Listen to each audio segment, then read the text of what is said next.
Hola, ¿qué tal? Buenas noches. Los saluda su amigo Elías Huerta Psijas y les doy la más cordial bienvenida a nuestra entrevista de hoy por esta vía digital que ya la hemos venido haciendo prácticamente hace un año. En la próxima semana, pues tendremos ya un año de estar transmitiendo semanalmente estas entrevistas y les doy en principio la más cordial bienvenida. Poco a poco se nos están conectando a nuestras amigas y amigos, abogadas, abogados y no abogados que se nos conectan también desde varias partes del país y ahora particularmente porque pues tenemos a una invitada de lujo, a una funcionaria ejemplar de un área importante de la justicia, que ya nos platicará ella, que es precisamente presidenta del Tribunal de Justicia Administrativa del Estado de México. Aquí en las entrevistas de Foro Jurídico tenemos cabida para todos los que quieran expresar sus pensamientos, difundir la cultura jurídica, jurisdiccional de cualquier parte del país y de cualquier área, del sector público, del sector privado, de la academia, de la magistratura, de la legislatura, como lo hemos tenido.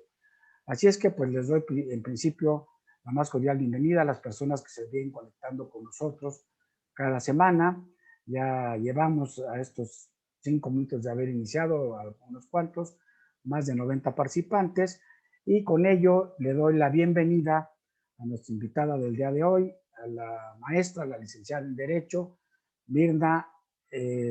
Araceli García Morón, y como ya lo decía yo, es magistrada presidenta del Tribunal de Justicia Administrativa del Estado de México. Bienvenida, Mirna, me da mucho gusto, en verdad, tenerte hoy, una vez más, compartir contigo estos espacios de foro jurídico y ahora, pues, en una situación compleja, difícil, como es la pandemia que estamos viviendo, pues, no solamente en México, sino en el mundo, y particularmente en un sector tan sensible para la comunidad como es el sector de la justicia, y que, aunque bien ya lo comentarás tú, ha sido declarado prioritario, pues hemos tenido un espacio de ausencia muy importante en el país por este tema de la pandemia. Ya nos irás platicando tus reflexiones al respecto. Así es que, pues en una primera intervención, gracias por acompañarnos esta noche, Mirna. Al contrario, doctor, muchas gracias para nosotros y hablo a nombre propio y los integrantes de todo el Tribunal de Justicia Administrativa del Estado de México. En verdad representa un alto honor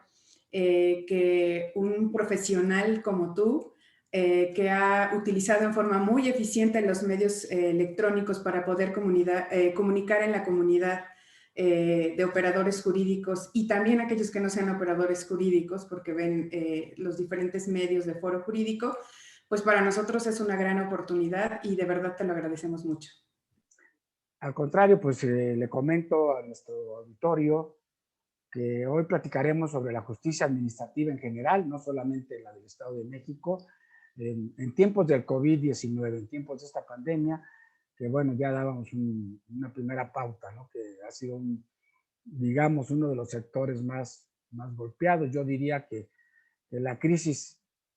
que estamos viviendo en principio es de salud pública, es económica, es social, pero es también de justicia. Indudablemente que la justicia no se ha parado, pero sí se ha parado, sí se ha frenado, y aquí tenemos un tema de crisis. Lo vivimos quienes estamos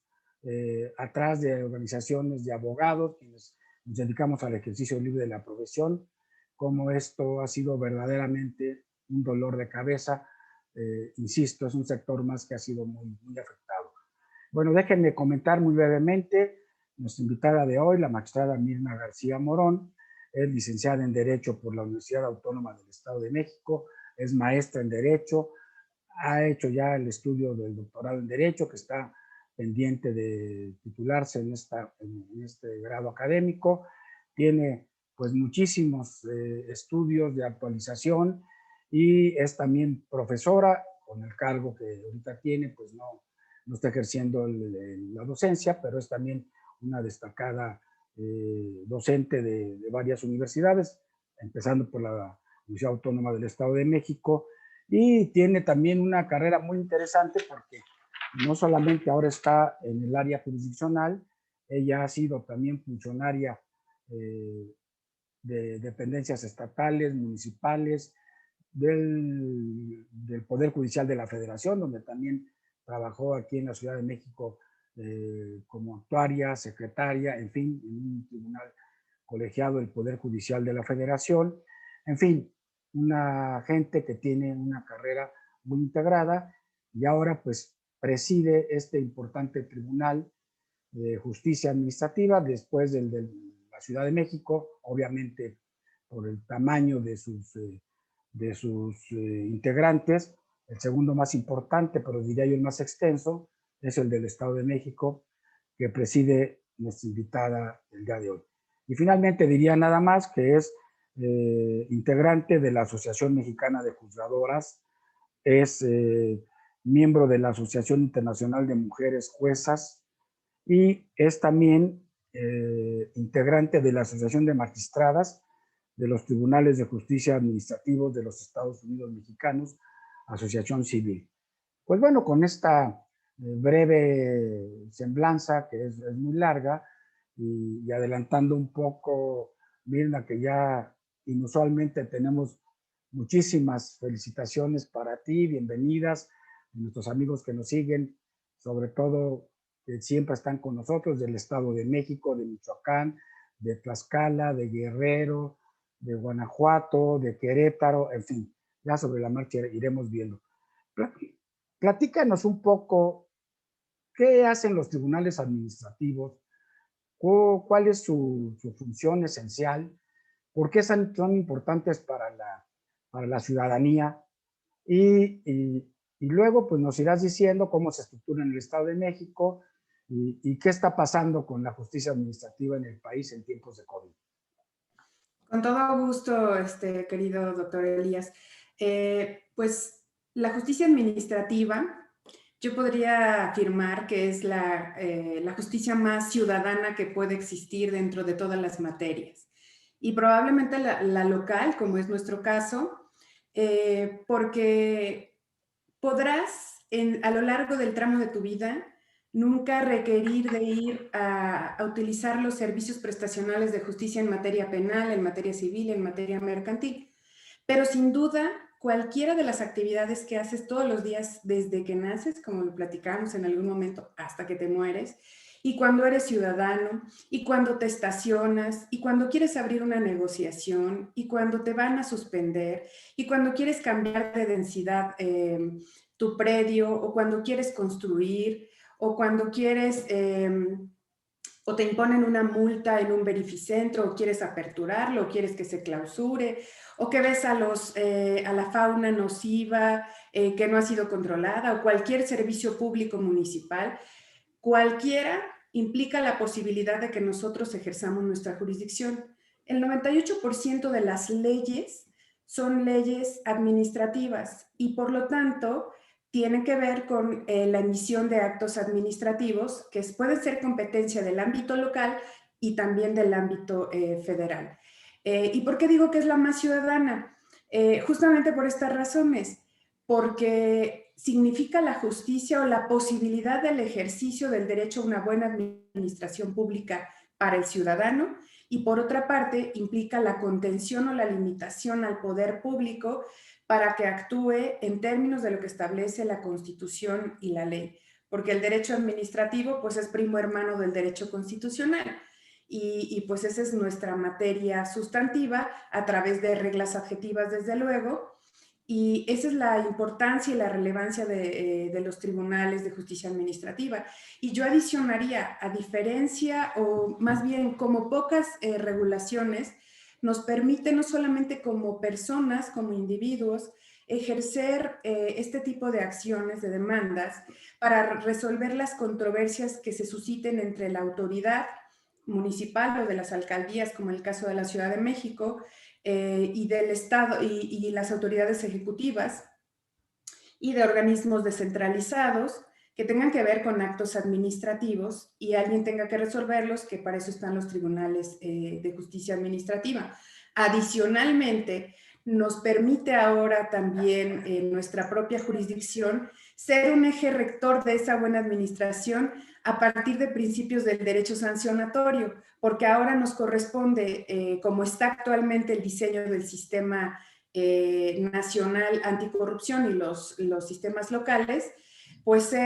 participar en un proceso inédito para algunos, no para nosotros en el Estado de México, pero sí para la mayoría, al ser parte del entramado que contempla la ley de responsabilidades e imponer sanciones en casos de faltas graves y también sanciones a particulares. Y pues ese es ya un espectro muy amplio de lo que implica la justicia administrativa en el ámbito local. Por eso digo que somos los tribunales más ciudadanos. Hasta si Decir, caes en un bache, ahí estamos nosotros para la responsabilidad patrimonial también. comparto contigo esta primera reflexión porque, bueno, pues yo soy profesor de Derecho Administrativo en nuestra querida Facultad de Derecho de la UNAM. Y bueno, esta es una reflexión que siempre hago con mis alumnos cuando empieza el semestre, y por eso me gusta mucho esta materia y interactuar con gente como tú, además de joven, guapa y talentosa, que están al frente de estas importantes funciones, porque como abogados podemos nunca tener la necesidad de estar frente al derecho penal. Hay gente que nunca tiene afortunadamente que pararse en un juzgado penal o tener una denuncia o que denunciar, o civil, o, en fin. Pero el tema del derecho administrativo y lo que hacen los juzgados y los tribunales administrativos, pues es lo de todos los días, la relación con la autoridad administrativa, que es el policía, que es el inspector, que es el que nos pone las sanciones, los impuestos, las multas, en fin. Entonces, en algún momento de nuestra vida, si no es que toda la vida, vamos a estar en acción. Y si una autoridad administrativa, que es muy común, nos invade nuestra esfera jurídica, nos afecta nuestros derechos humanos de carácter administrativo, pues tenemos que ir a los tribunales administrativos a pedir que se nos resarza ese, en primer lugar, que ese acto sea ejercido respetando las garantías constitucionales, y también pues que se nos pueda resarcir. Así es que creo que has dicho bien, esa es la importancia. Y sobre todo, bueno, pues hoy en día toma un gran carácter porque además, pues estamos viviendo la época de los derechos humanos, y estos a veces eran derechos humanos que no se respetaban. Y también los tribunales administrativos, que sería la siguiente pregunta, son relativamente nuevos. Creo que el Tribunal del Estado de México, el que tú ahora presides, pues no debe tener más de 30 años, ¿no? El propio de la Ciudad de México son tribunales que se han ido desprendiendo de otras áreas de la justicia y que ahora todos son autónomos. Pues esperando tu segunda respuesta o intervención, déjame también saludar a nuestros amigos de Facebook Live que ya se han conectado bastantes, que te mandan saludar, algunos magistrados de la Ciudad de México, del Estado de México, que nos están siguiendo a través de esta red social. Adelante, Mirna. Sí, es correcto. Somos tribunales relativamente jóvenes en la constitución formal y material que tenemos, pero en sí mismo la jurisdicción administrativa no es nueva, o sea, data de hace bastantes años, pero tribunales como el nuestro, por ejemplo, estamos por cumplir 34 años, pero por ejemplo el de la Ciudad de México está justo en este año por celebrar sus 50 años, tribunales como el de Guerrero 40 y así por el estilo. Y hay unos muy jóvenes como Puebla, por ejemplo, que era una sala del Poder Judicial local y que con la reforma en 2017 al Sistema Nacional Anticorrupción también alcanzó en sede constitucional el 116 párrafo 15 para reformar la naturaleza jurídica de los tribunales de justicia administrativa. Y hoy todos tienen la obligación constitucional de contar con un tribunal de justicia administrativa completamente autónomo. No es el caso de todos, pero yo creo que más del 95% estamos en esa circunstancia. Y hay otros como Hidalgo, por ejemplo, que sigue siendo una sala del Poder Judicial. Y bueno, pues son algunos de los derroteros que tenemos para que se cumpla correctamente lo que se ha dispuesto en sede constitucional. Muy bien, Pues bueno, vamos a entrar un poco en materia de nuestro tema fundamental de esta entrevista, que es la justicia administrativa en tiempos de COVID-19. Eh, pues, ¿cómo le ha ido a la justicia administrativa en general en el país y en particular cómo han enfrentado ustedes en el Estado de México la pandemia? Particularmente me gustaría que lo contextualizaras en este importante ejercicio que hay en el Estado de México, en el Poder Judicial del Estado de México, que es el Tribunal Electrónico, que se adelantó a la pandemia porque ya estaban trabajando con los medios electrónicos. Hemos tenido la oportunidad de entrevistar aquí al doctor Sodi Serret, el magistrado presidente del Tribunal del Estado de México, y siempre lo hemos dicho que es el tribunal del país que nos ha marcado la pauta.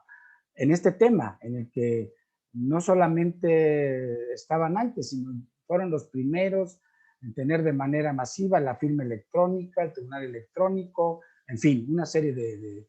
circunstancias en las que se nos han adelantado. Supongo que ustedes han tenido un poquito esa visión. Platícanos un poco, Mirna, por favor. Pues sí, querido doctor Elías, pues traemos como el gen de la innovación y la mejora continua en el Estado de México. Pues en efecto, en principio la pandemia nos tomó como a todos por sorpresa. No estábamos preparados para mantener la funcionalidad de nuestros servicios. No obstante que la ONU determinó que la justicia era un servicio esencial y que tendríamos que racionalizar los servicios para asegurar que los casos urgentes no se interrumpieran, lo cierto es que tuvimos un bypass, una zona lúgubre en la que de marzo a julio, pues prácticamente todos tuvimos una paralización. En ello, pues como acabas tú de mencionar, la incorporación de las tecnologías de la información y comunicación, pero muy importante, la disposición y utilización eficiente que es necesaria para salvaguardar los derechos de los justiciables, pues no eran óptimas en todos los casos y la razón pues es muy sencilla. Entran en juego muchos aspectos para que podamos tener disposición de las TICs. Te quiero comentar que la Asociación Nacional de Tribunales de Justicia Administrativa nos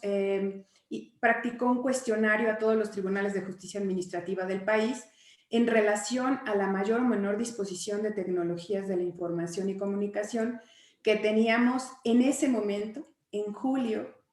los tribunales de justicia administrativa, y para saber si estábamos en posibilidades de cumplir con el mandato constitucional de optimizar y hacer pues accesible y pronta e imparcial la justicia. Y fíjate que esta encuesta pues es reveladora y creo que responde de manera concluyente a lo que me preguntas. En julio de 2020, de las 32 entidades federativas, sin tomar en consideración que algunas, muy pocas de ellas, están en poderes judiciales como salas, solo 6 tribunales de justicia administrativa contaban con tecnologías de la información y comunicación para ofrecer y llevar a cabo el juicio en línea. 20 no contaban con herramientas y 5 tribunales, entre ellos nosotros, contábamos parcialmente con algunas herramientas. Yucatán, por ejemplo, fue un estado que no contestó esa encuesta. Posteriormente, cuando se cambió el semáforo epidemiológico y regresamos en ese naranja a una forma parcial con una manera limitada de presencia física en nuestros tribunales, pues yo quiero afirmar de una manera muy proactiva y positiva que ha sido una época de mejora continua y de evolución para los tribunales. Creo y estoy convencida porque es la experiencia del Estado de México, del Tribunal de Justicia Administrativa, que compartimos, por supuesto, el mismo entusiasmo y reitero el gen que tiene el Estado de México y nuestro tribunal hermano, el Poder Judicial del Estado de México, pues la contingencia nos enseñó a mantener una funcionalidad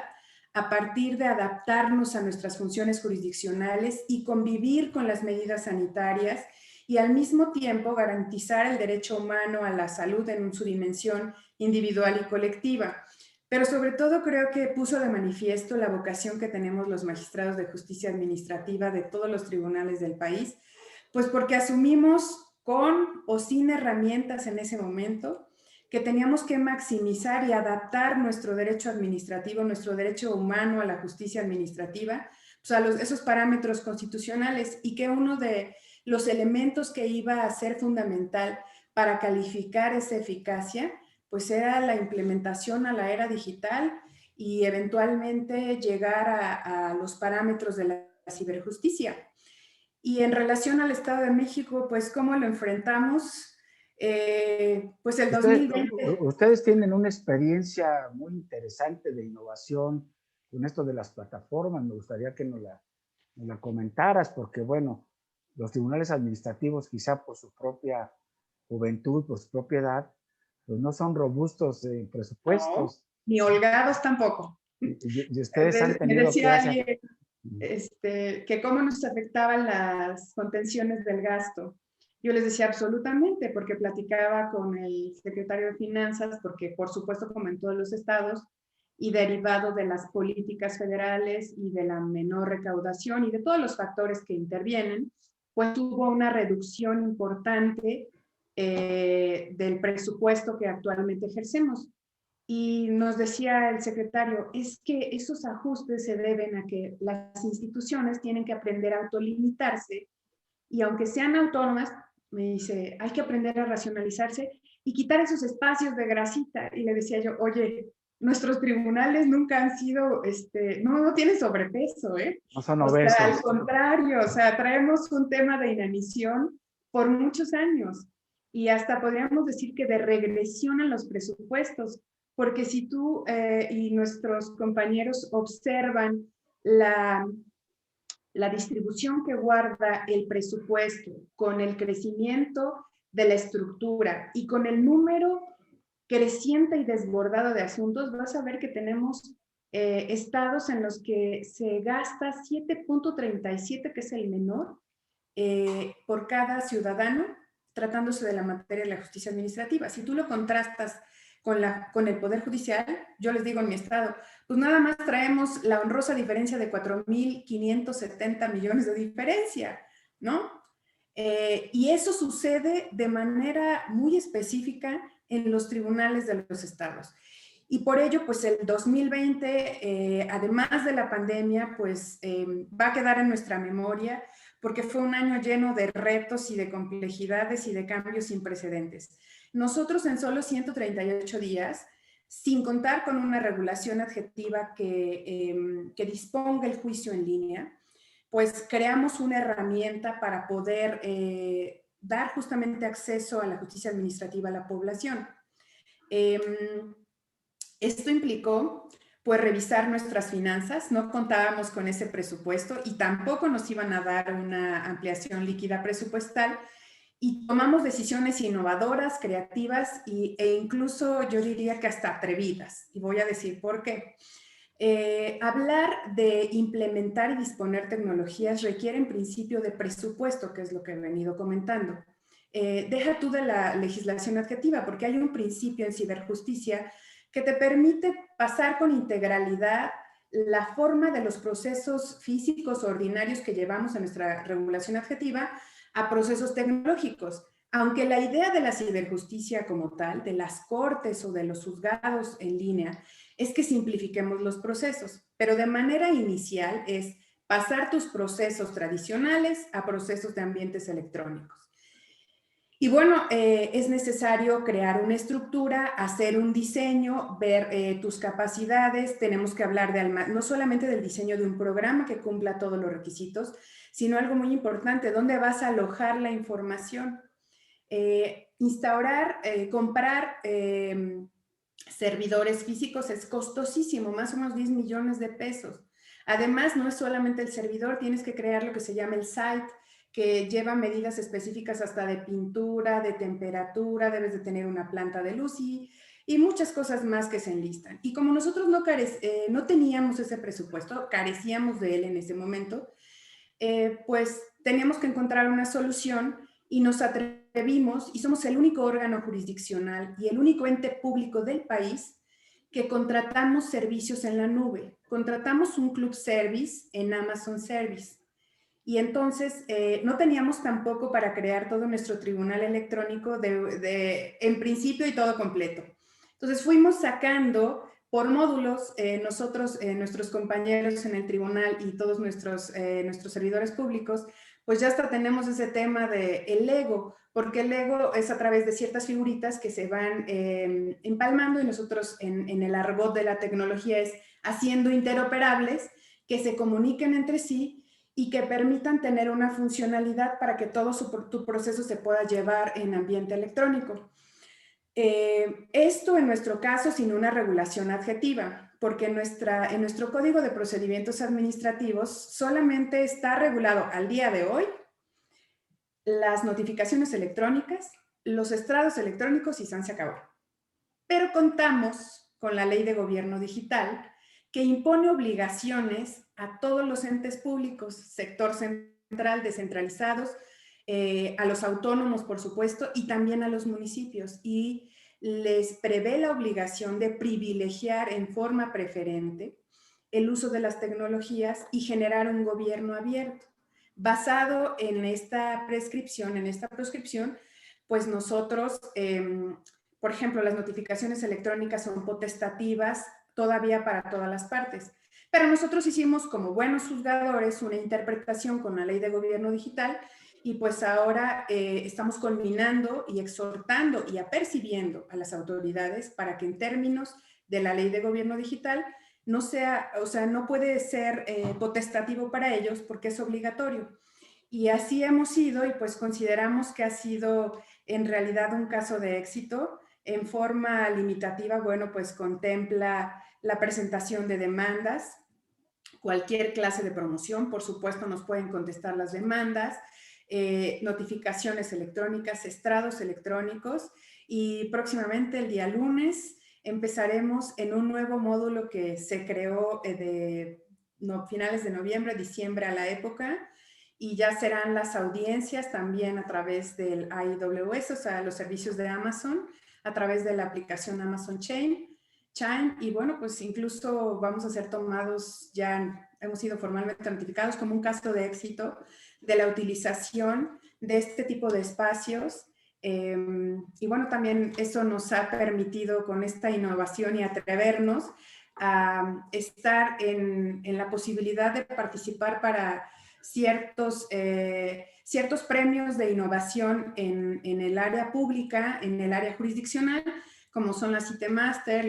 las YouGov, incluso la Auditoría Superior de la Federación y el propio INAI nos dieron una mención honorífica por otro desarrollo que tenemos, que es parte de nuestro tribunal, que es el portal de sentencias públicas. Somos el primer tribunal jurisdiccional del país que en forma proactiva publica todas las sentencias públicas anonimizadas en términos de la ley de transparencia y no nada más aquellas de interés público, y lo hicimos antes de que la Corte determinara que en la recta interpretación tenía que ser así. Pues sí que han innovado. Bueno, y te preguntaría también, audiencias virtuales, supongo que están llevando, con esta plataforma que estás platicando, pues la verdad es que deben ser la envidia de muchos otros tribunales del país. Pues si vieran todo el trabajo arduo que tenemos, lo que implicó, pues ha sido muy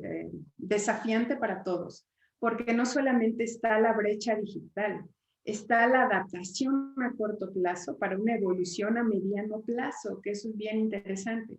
Y cambiar 30 o más de 30 años de manera tradicional los procesos no es sencillo ni al interior ni al exterior. Tenemos ejemplos, por ejemplo, el Tribunal Federal de Justicia Administrativa, que lleva muchos años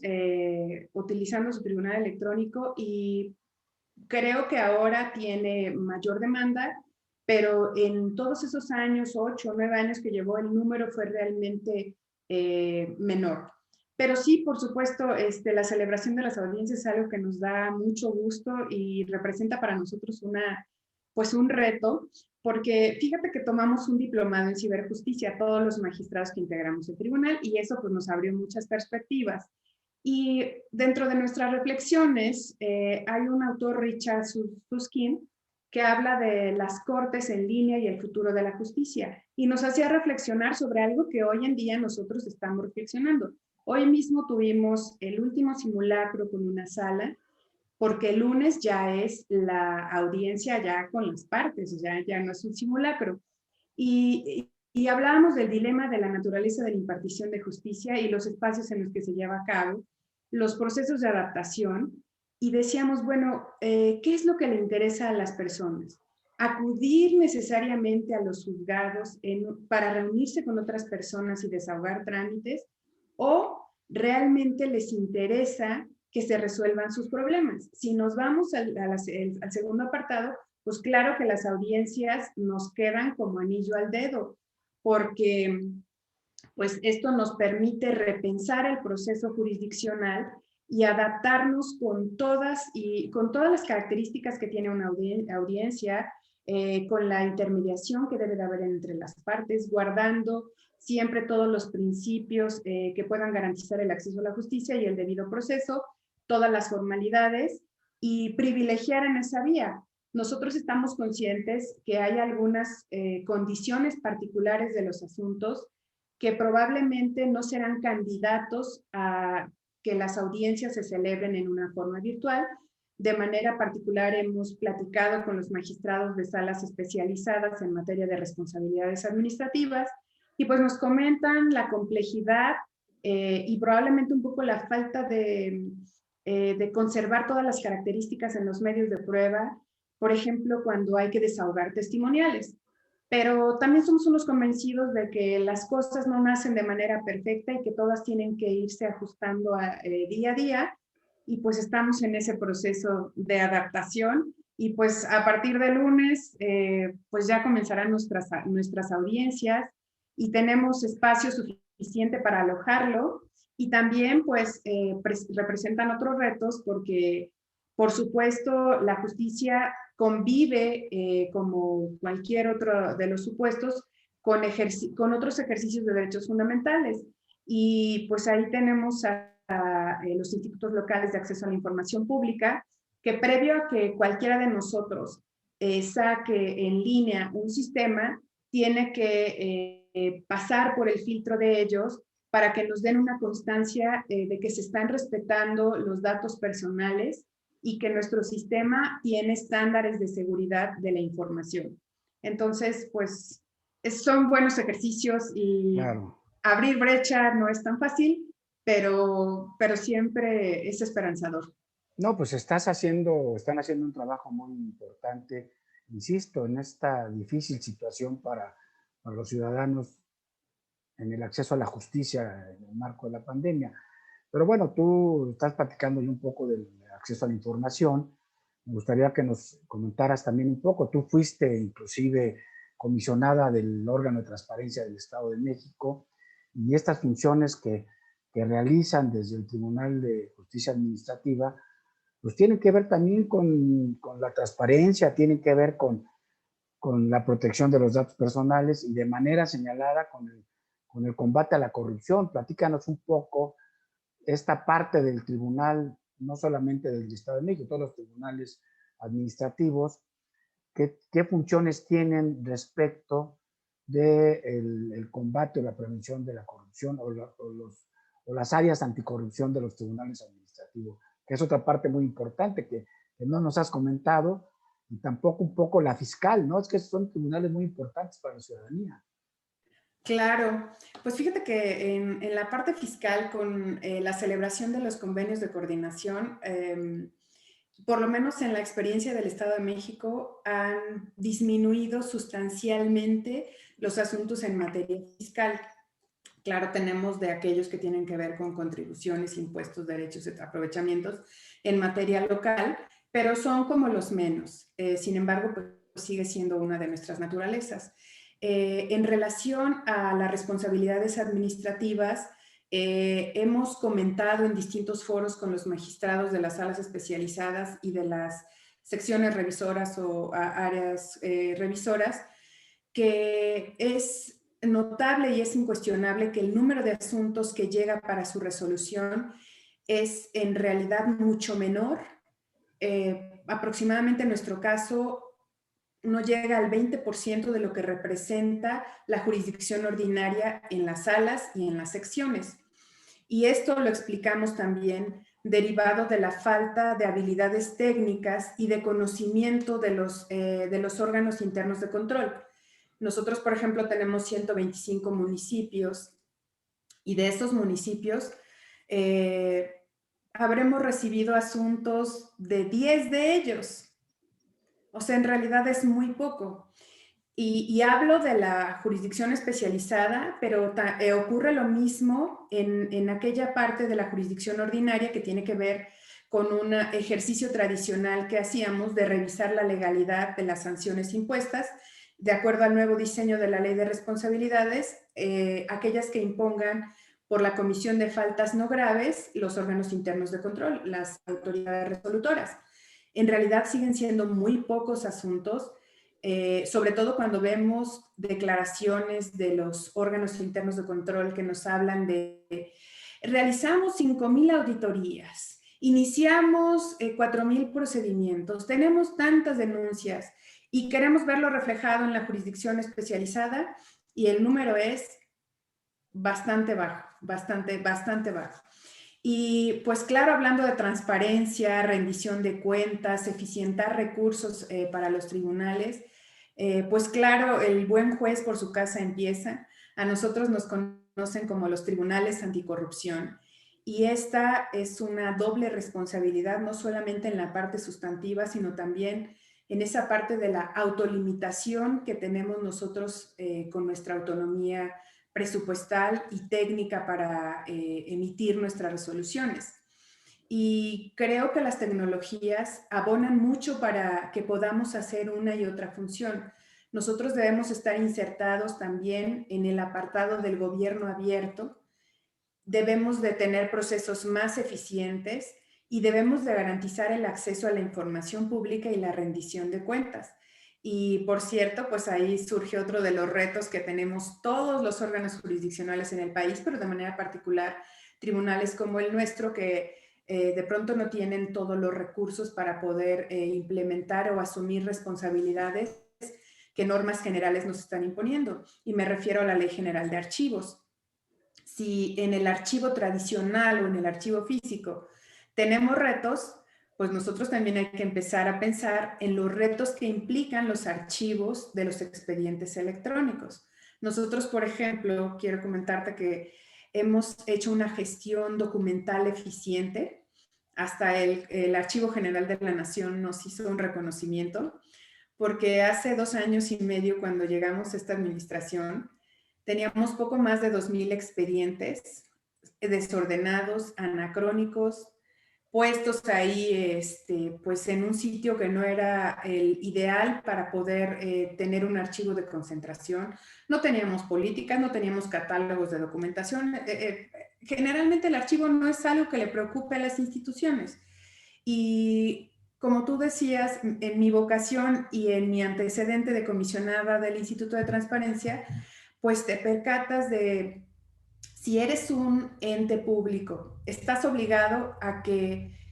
estés de puertas abiertas para el acceso a la información pública, que seas transparente, que rindas cuentas. Pero si no revisas tu archivo y no garantizas la parte más importante desde el punto de vista sustantivo que haces, que son la emisión de tus resoluciones y sentencias, y no lo tienes ordenado, no podrás permitirle el acceso público a las personas y por lo tanto pues estarás fallando en temas de acceso a la información pública y la transparencia y por supuesto protección de datos y el tema de los archivos. Oye, Mirna, comentábamos al principio de la entrevista, dentro de tus notas curriculares, que eres integrante de esta importante organización de magistrados, de tribunales administrativos de todo el país, que por cierto están pasando por un proceso muy interesante que me gustaría que nos comentaras,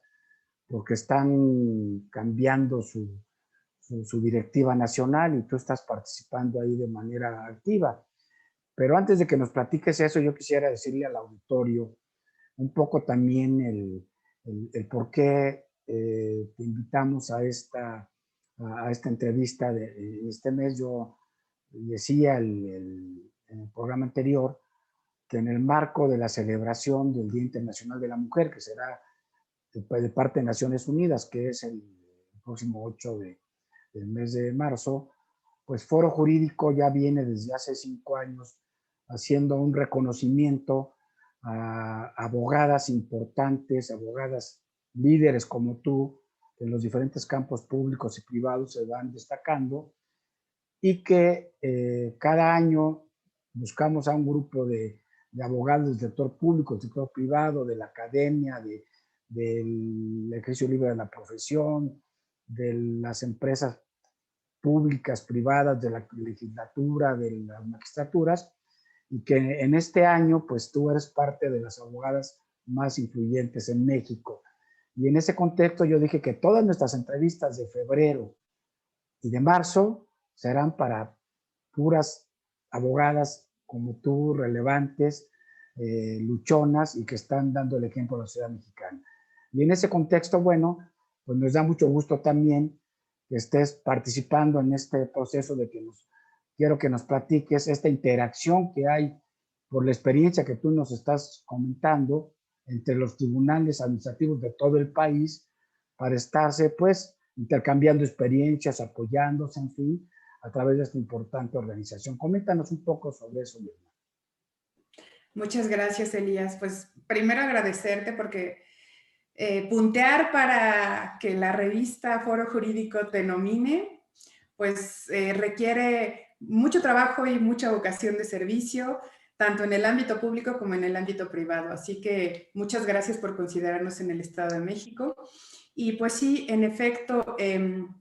tu servidora y mi compañero y amigo, el presidente del Tribunal de Justicia Administrativa de la Ciudad de México, el magistrado Jesús Anlem, que ya también estuvo aquí en entrevista contigo,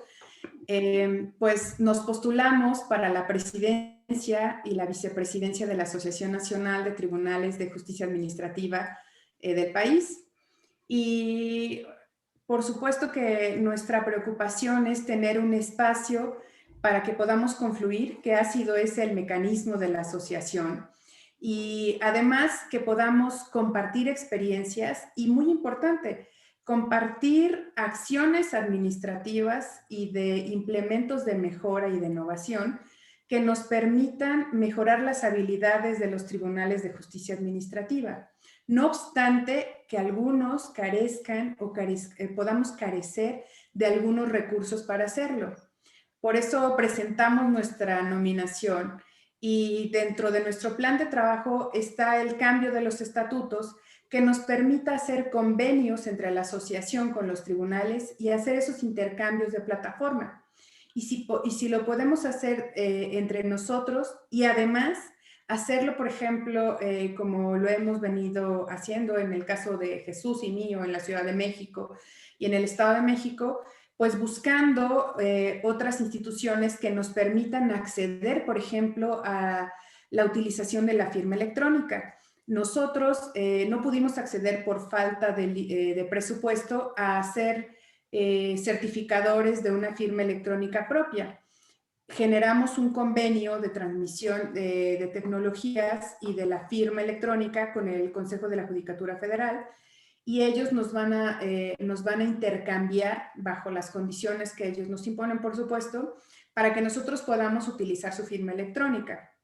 Pero no es suficiente. Necesitamos tener un pool de personas especializadas. Por ejemplo, se requieren ingenieros en software, que son muy pocos los que hay con esos perfiles, para que nos puedan generar unas cosas que técnicamente se llaman APIs, que son puentes de comunicación entre los desarrollos que tiene en este caso el Consejo de la Judicatura con los nuestros para poderlos hacer adaptables y utilizar la herramienta. Pero tendríamos otro derrotero que sería, por ejemplo, la contratación del espacio de almacenamiento. Compartir experiencias es muy importante entre los tribunales, pero compartir tecnologías, desarrollos, innovaciones también. Y la profesionalización y la capacitación. Con este consejo directivo, si el voto de todos nos favorece y mañana nos anunciarán si así fue, pues vamos a crear la Escuela Nacional de la Justicia Administrativa, que permitirá que, cuidando justamente esos presupuestos, podamos tener una escuela, una institución con la mejor calidad, además con reconocimientos oficiales, para hacer cursos de preparación, actualización y especialización de todos los servidores públicos de los tribunales de justicia administrativa del país, a costos pues realmente de recuperación, porque no se trata, la asociación nunca ha tenido fines de lucro, sino son fines de ayuda mutua como cualquier colegiación, y por supuesto que esto hará con una importancia mayor a la visibilización de los tribunales, y pues de ser elegidos también proponemos, por supuesto, generar mayores espacios en los que se note la presencia y la importancia de los tribunales de justicia administrativa en el contexto del país, y que pues podamos abonar a la construcción de este derecho humano a la buena administración pública. No, Ya pues, te platicaremos. no, pues felicidades. Yo tengo entendido que ya este proceso electoral interno va muy avanzado y claro que es una planilla de lujo encabezada por ti, por otro extraordinario magistrado, buen amigo, miembro de nuestro consejo Sí, directivo de la Asociación Nacional de de Doctores la en Derecho, asociación, claro. el magistrado Jesús Anglén Alemán, un excelente amigo que también pues enarbolan la bandera de la impartición de la buena justicia administrativa en el país. Pero a ver, Sí. yo quisiera, en este contexto de tu experiencia y de tu calidad de líder en varios sectores de mujeres, pues hemos tenido una lamentable situación en el marco de esta pandemia también, que no es nueva ni tampoco es la causa fundamental del incremento de violencia intrafamiliar, de violencia de género, de feminicidios. Y bueno, pues esto es muy lamentable. Me gustaría que nos dieras alguna opinión sobre este aspecto, particularmente que entre tu vasta experiencia por el sector público, pues tú fuiste fiscal de homicidios de mujeres en el Estado de México, o sea que tienes una experiencia muy importante de primera mano. Entonces, ¿cuál es tu reflexión? ¿Qué opinas pues de esta lamentable situación que se ha venido dando, cómo se han incrementado las carpetas de investigación, particularmente que yo tenga conocimiento en la Fiscalía de la Ciudad de México, en un 40 y tantos por ciento en esta época de pandemia, cómo también se han disparado las llamadas del 911 por violencia intrafamiliar, cómo le ha pegado también de la pandemia a las mujeres laboralmente hablando, porque son las que van al trabajo informal por tener que atender a los hijos, a la familia, la casa, y que también ha sido un sector muy golpeado por la pandemia. ¿Cuál sería tu reflexión en esta situación tan difícil que tenemos respecto de la violencia de género en el país? Pues es que hasta voy a respirar, ¿no? Muy breve porque nos podrías dar una Sí. conferencia al respecto, pero lo más breve que se pueda. Pues yo creo que la lucha por la igualdad a los derechos de las mujeres es un proceso que no ha acabado, que ha obtenido visibilización probablemente en los últimos años, pero que es un proceso lento, pausado, no obstante las reformas constitucionales, las reformas legales, y me parece que lo más importante, atendiendo a que el 75% de los sujetos originarios de la violencia en las relaciones son aquellos que tienen algún nexo de familiaridad o de consanguinidad, o de alguna clase de conocimiento o de afecto, pues hay que empezar a desnormalizar estas prácticas, cambiar los estereotipos de género, que eso me parece que ha habido una acción administrativa gubernamental muy importante, pero tiene que ver también mucho con los temas al interior de las familias, de la forma en la que se generan los valores en el entramado social, y que la pandemia en su distanciamiento social o en la reclusión no ayudó en absoluto, porque como bien lo señalabas, antes las mujeres que estaban siendo violentadas en sus hogares, conjuntamente con sus hijos, tenían horas en las que salían a trabajar y no era pues esencialmente constante todo el día. Con la reclusión o el estar en nuestras casas, pues está conviviendo con el agresor. Lo que es un poco,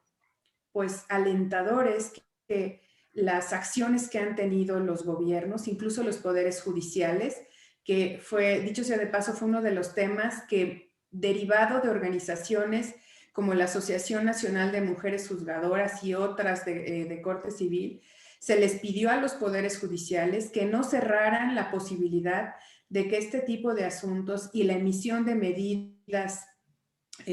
precautorias pudieran estar, cautelares, pudieran estar presentes para las mujeres que estaban sufriendo violencia familiar, ahora de manera particular, con todo lo que implica estar en las casas. Y adicional, pues también, claro que se agregó esa parte del teletrabajo que ya vino a quedarse con nosotros de manera arraigada, pero también al apoyo de los familiares que están enfermos de COVID o a las personas que de manera tradicional, pues nos toca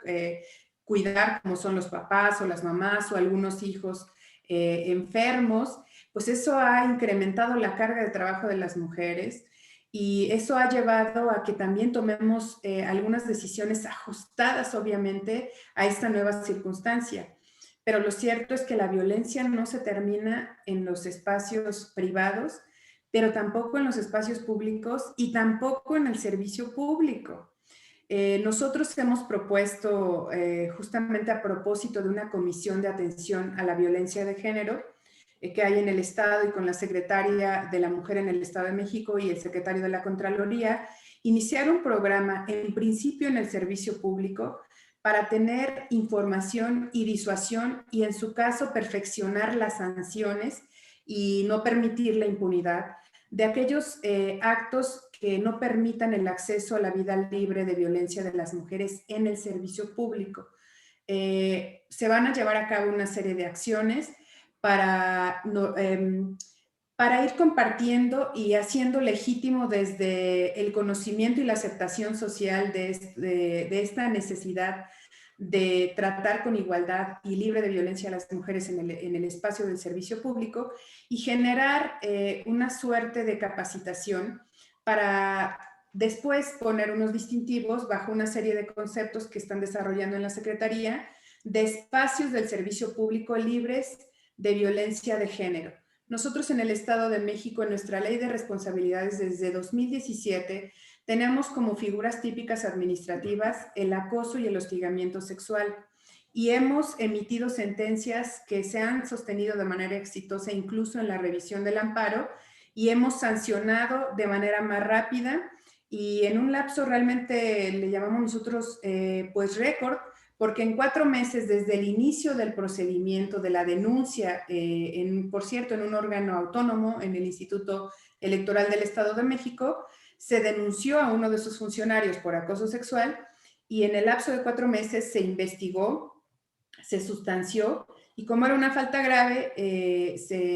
por supuesto llegó a la instancia de las salas especializadas y estas resolvieron la imposición de la sanción. Claro, tenemos derroteros, desafíos, porque al día de hoy, como está la regulación, como está la ley de responsabilidades, por ejemplo, todas las conductas que tengan que ver con daños económicos también conllevan sanciones, curiosamente, menos graves que las que podría recibir un servidor público que cometió la conducta de acoso o hostigamiento. Me parece que es un tema que no está acabado, que requiere del contexto de absolutamente todos y sobre todo en un estado como el nuestro, en el que tenemos 2 alertas de género y en el que pues cada día muere una mujer por el delito de feminicidio. No es una tarea fácil, se han emprendido acciones, está el He4She,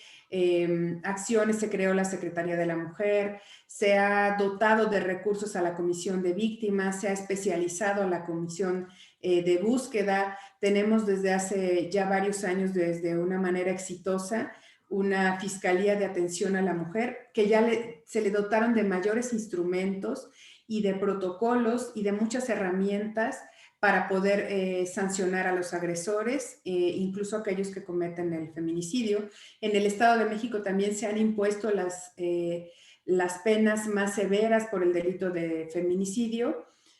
pero aún con todos los esfuerzos no ha sido suficiente y pues requiere el trabajo y el contexto de todos. Muy bien, Mirna, pues estamos ya llegando a la recta final de la entrevista. Te agradecemos mucho que nos hayas acompañado esta noche y antes de pedirte alguna reflexión final y quizá una nota, quisiera, pues ante esta inminente elección en favor de tu planilla de la Asociación de Magistrados de Tribunales Administrativos de los Estados Unidos Mexicanos, desearte el mejor de los éxitos al frente de esta gestión que seguramente iniciarás mañana. Sé que ha habido mujeres muy valiosas y ejemplos también a seguir al frente de esta organización. Recuerdo y apenas hace 4 años que estaba al frente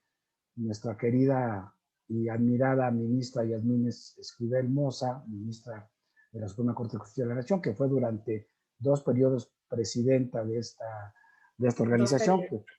Y bueno, pues de la mano y secundado por otro gran jurista que es Jesús, Alén Alemán,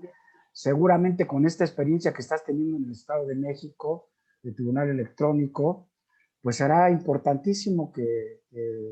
las acciones que vayan a encabezar al frente de esta organización. Enhorabuena y les deseo el mejor de los éxitos. Quiero decirte finalmente, antes de una reflexión final, pues que muchísimas felicitaciones, se nos han unido también